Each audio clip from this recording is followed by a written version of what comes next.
Bismillahirrahmanirrahim. Assalamualaikum warahmatullahi wabarakatuh. Halo teman-teman mahasiswa semuanya, apa kabar? Di mata kuliah komunikasi lintas agama dan budaya kali ini kita akan membahas budaya dan individu. Cuman agar pembahasan ini bisa lebih menarik lagi, sebelum kita diskusikan materi tersebut terlebih lanjut, mari kita simak terlebih dahulu video berikut ini tentang budaya operasi plastik di Korea Selatan. Bagaimana budaya tersebut sudah mengakar sehingga membuat Korea Selatan dikenal sebagai negara operasi plastik. 반가워요. 네, 안녕하세요. 인피니트에서 장난꾸러기 성열입니다. 안녕하세요. 인피니트의 재간둥이 댄스머신 호야입니다. I've never done one of these and was immediately intimidated by this strange interview format. I felt like I was about to interview a school photo. So I'm basically an alien here. What is K-pop? 한류라고 해서 화려한 어떤 댄스도 볼 수 있는 그런 것 때문에 저희를 많이 기억해 주시고 또 저 팀은 정말 춤이 너무 잘 맞고 마치 각도기로 잰 것 같다 이렇게. Do any of you have lucky girlfriends? 인스피릿. Are you looking for girlfriends? 매일 보죠. 네, 매일 보죠. How would your ideal girlfriend dress? 큐티. 저는 대한민국 전통 한복 스타일. Not too sexy, not too much flesh. 좋아요. 섹시한 거 좋아요. 마다하진 않겠습니다. Who gets the most girls? 섹시보이. 무대현 씨나 호야 씨가 섹시하고 인기 많은 것 같아요.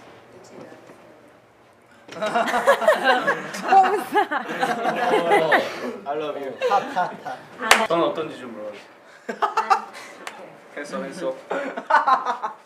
Suddenly, one of their team silently stepped in and ended the interview, and we were politely ushered out.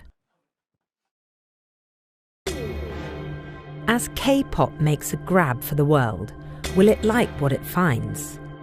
The West loves success, but also failure and scandal in equal measure, and it's hard to tell whether these perfect boys and girls have what it takes underneath to survive the scrutiny.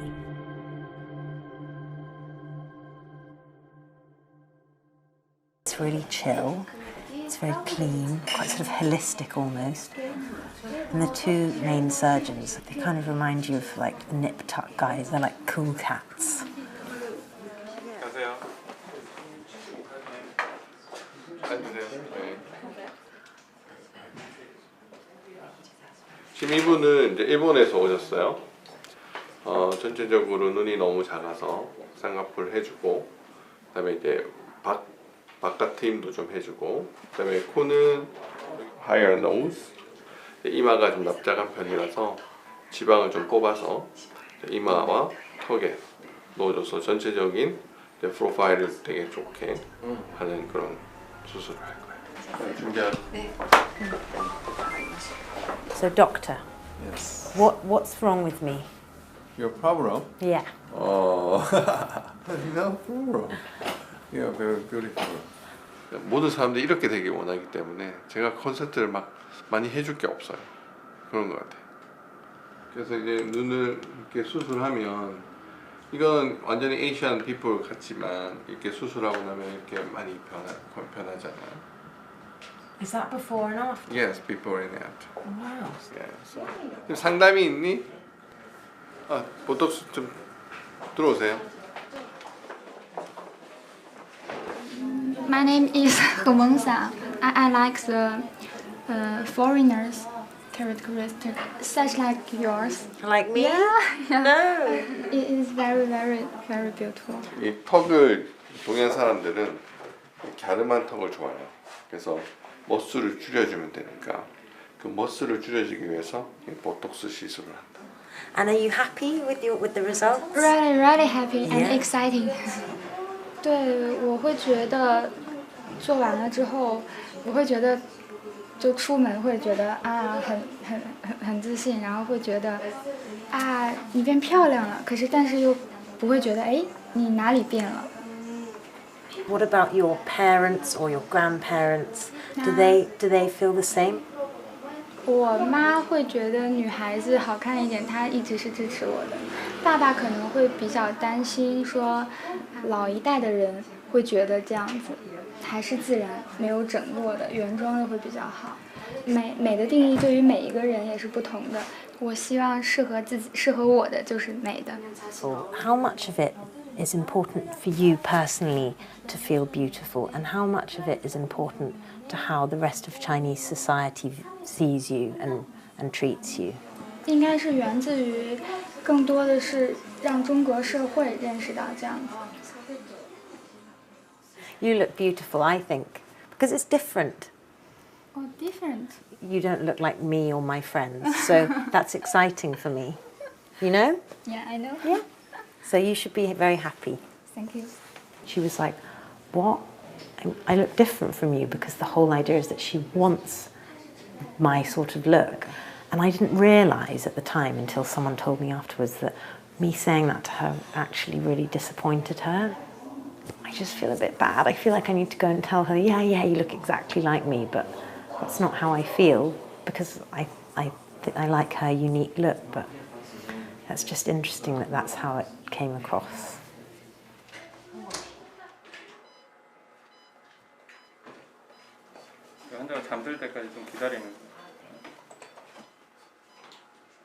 One of the girls at the Fashion Week said that having surgery done was no different to choosing what dress to wear that day or what makeup to wear that day. But makeup and a change of clothes aren't quite as invasive as this. If this work is so prolific in Korea, do you think that it could possibly say something about the state of Korean society or the psyche of the women here? 보시면은 그 관상이라고 그러죠. 그러니까 얼굴이 그러니까 볼륨 있는 얼굴, 요즘은 그러니까 하트 쉐입, 애플 쉐입, 여러 사람들한테 더 선호도가 생기니까 그 자기의 그런 운명이 바뀔 찬스가 많아지는 거죠. Even though it's not real, they still believe that they can create fortune by having surgery. 그래서 이게 수술하면 이 관상도 변하고 운명도 변한다고 생각합니다. 대부분 미는 동양인들은 거의. 그렇고 지금은 또 한류 때문에도 그 연예인들의 모습을 보면서 외국 사람들도 나도 저렇게 저런 식으로 하고 싶다. 그러면은 당연히 한국 사람을 한류 스타들 보면서 그럼 저 한국에 가면은 저렇게 할 수 있겠구나.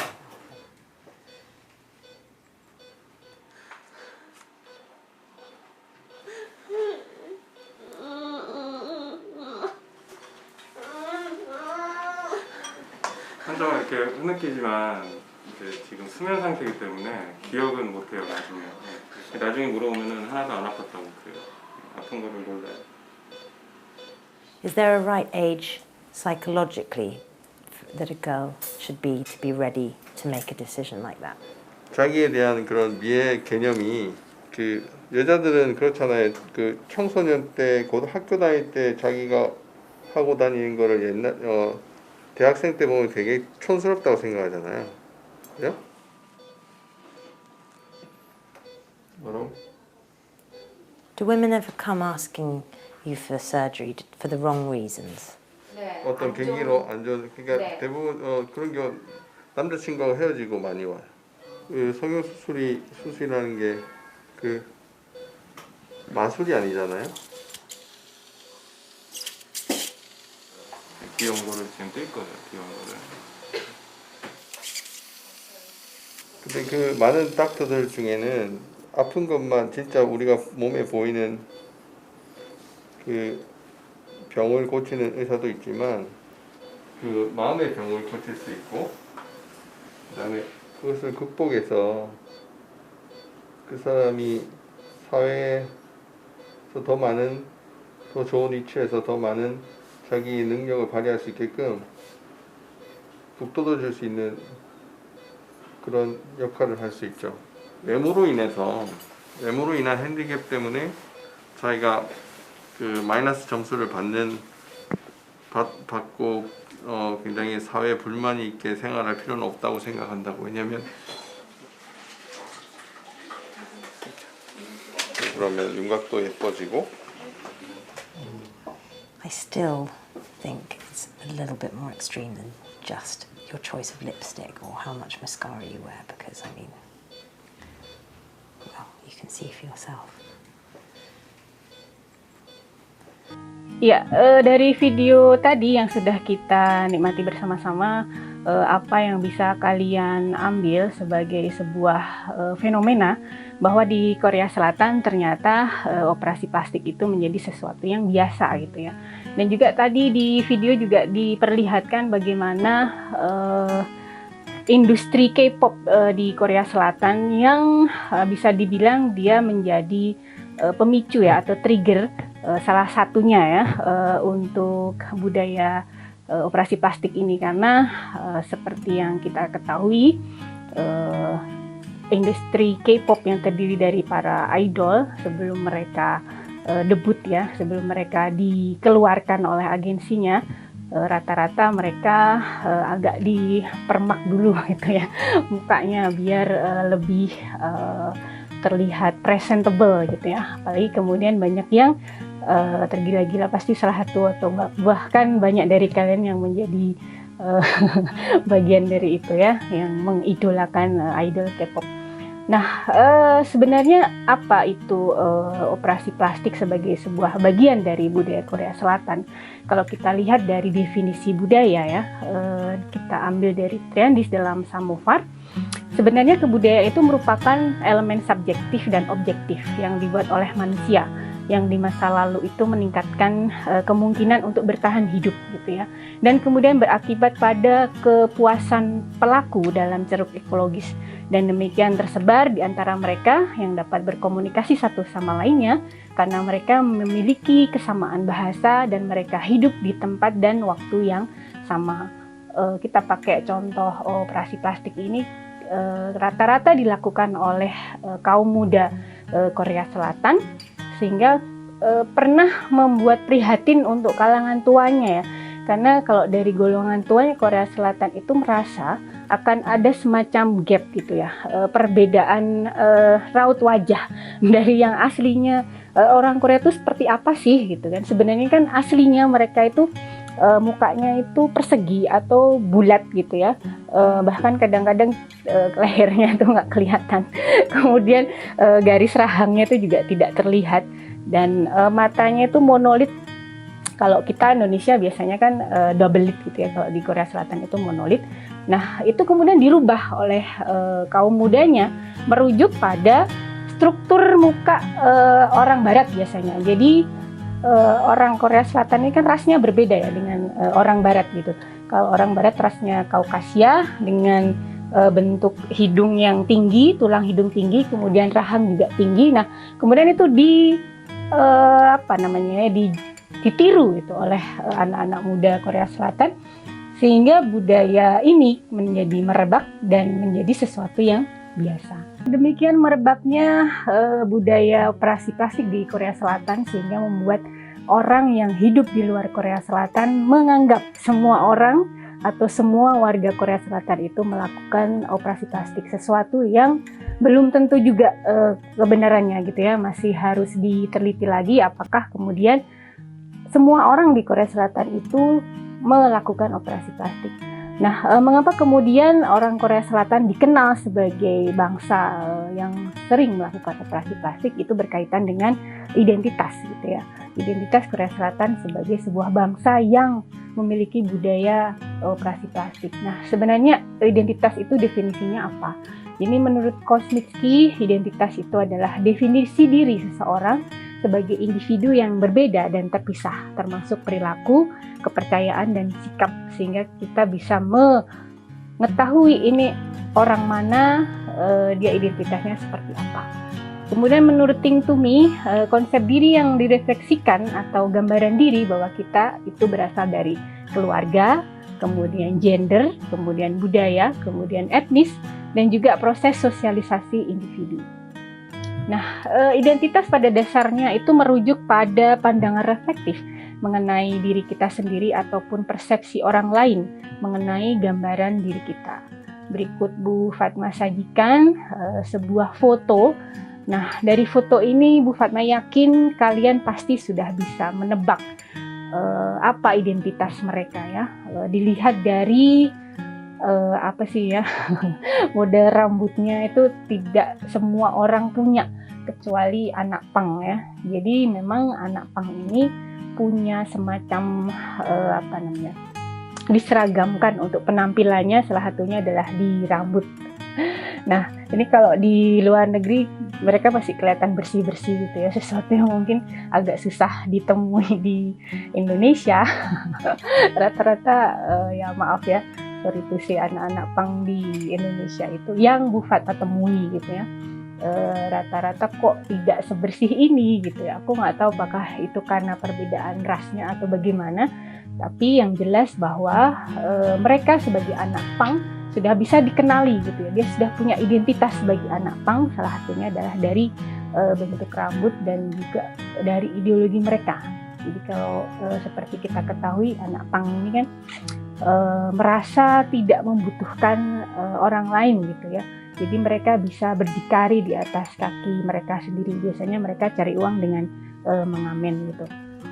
Nah, apa perbedaannya dengan yang gambar selanjutnya? Oh, ini beda banget 180 derajat dengan yang tadi ya. Kalau yang ini kalian juga pasti bisa tebak identitas dari para perempuan ini apa gitu.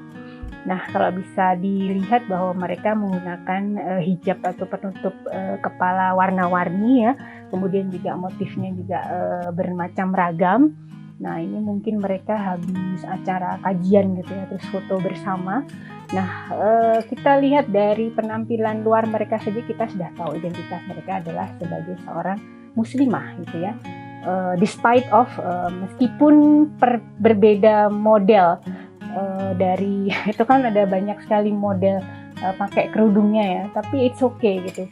Itu hanya sebagai ragam agar ya bahwa mereka tuh sukanya seperti itu, tapi yang jelas secara keseluruhan identitas mereka adalah sebagai seorang muslimah. Kita lanjutkan, sebenarnya ada berapa identitasnya?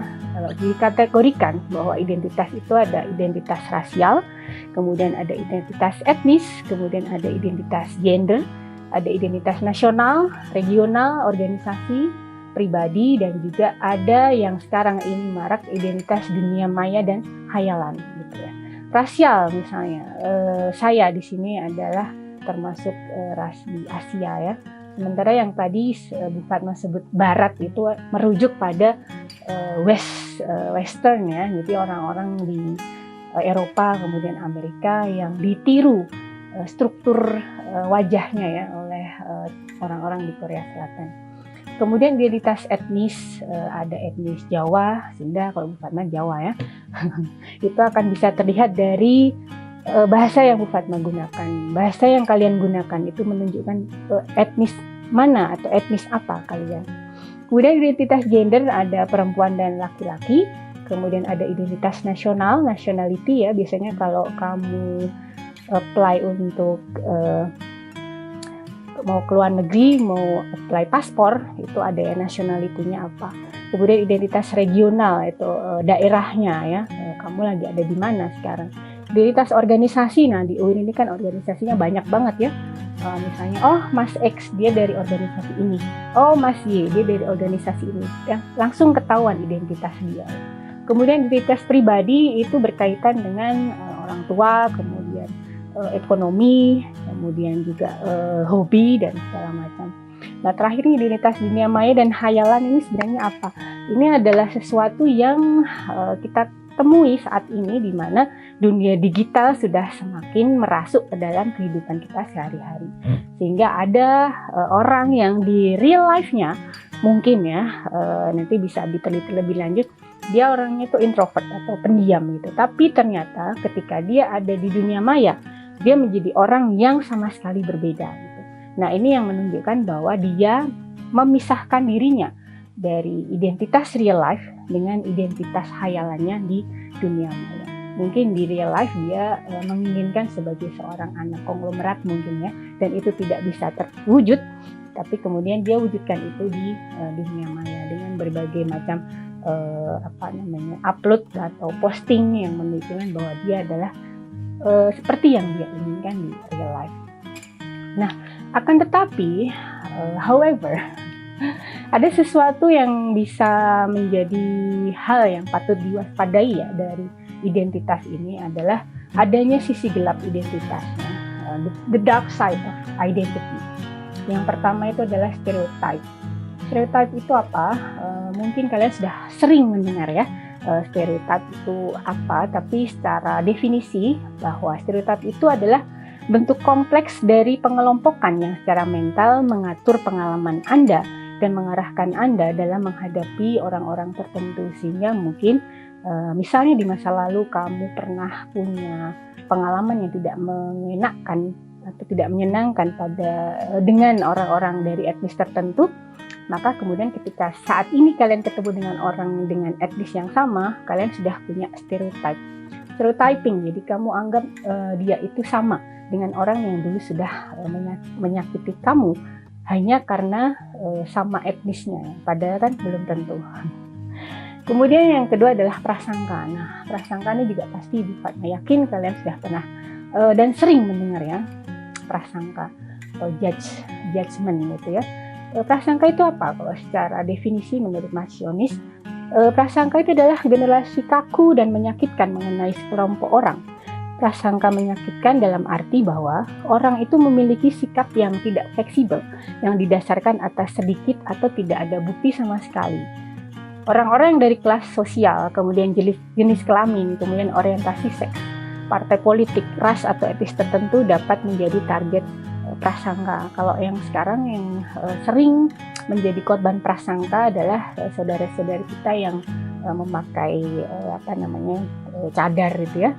Dia sering menjadi korban prasangka, salah satunya adalah karena di media dia direpresentasikan sebagai golongan yang berbahaya. Sehingga ketika kita belum pernah berkomunikasi atau belum pernah melakukan relationship dengan mereka, tapi kita sudah punya prasangka, digeneralisir gitu ya, karena di media mereka direpresentasikan sebagai orang yang berbahaya, berarti ini juga berbahaya nih gitu ya, padahal kan belum tentu. Nah, setelah prasangka ada apa lagi? Nah, ternyata ada yang namanya rasisme. Kalau tadi etnosentrisme itu lebih pada salah satunya etnis. Nah, rasisme ini lebih pada ras ya. Sehingga yang menjadi pelaku untuk rasisme ini adalah orang-orang dengan ras yang berbeda gitu. Rasisme itu apa? Jadi dia adalah merupakan kepercayaan terhadap superioritas yang diwarisi oleh ras tertentu. Rasisme ini menyangkal kesetaraan manusia, jadi dianggap manusia itu berbeda ya, dan menghubungkan kemampuan dengan komposisi fisik.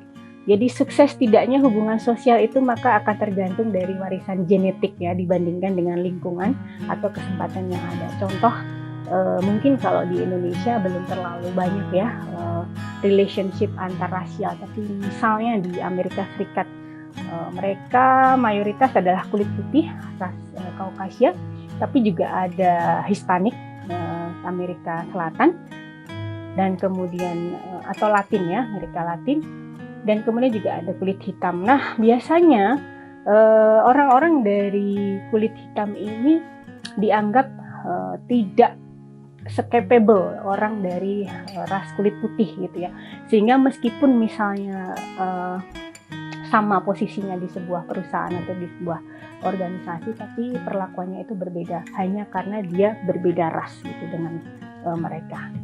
Nah, terakhir adalah etnosentrisme. Etnosentrisme itu apa? Etnosentrisme adalah merupakan pandangan bahwa budaya seseorang itu lebih unggul dibandingkan budaya yang lain. Maksudnya adalah pandangan bahwa budaya lain itu dinilai berdasarkan standar budaya kita. Kita menjadi etnosentris ketika kita melihat budaya lain itu melalui kacamata budaya kita atau posisi sosial kita. Misalnya kita sedang ingin mengkaji budaya Bali dengan segala macam ragamnya itu ya. Kalau di Bali kita tahu banyak sekali ritual.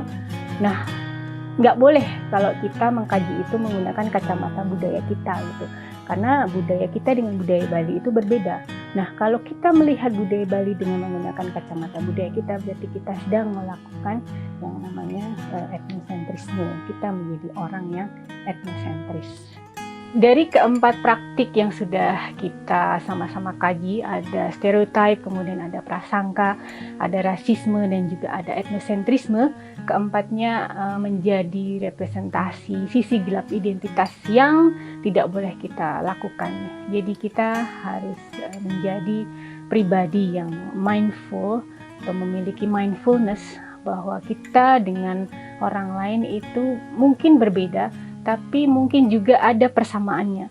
Jadi yang berbeda ini tolong diminimalisir aja ketika kita bergaul atau melakukan relation dengan mereka, sementara yang persamaannya itu kita unggulkan. Sehingga ketika kita melakukan relationship, melakukan relation dengan orang yang memiliki budaya atau identitas yang berbeda dari diri kita, tidak menimbulkan sesuatu yang membahayakan gitu atau mengancam gitu ya.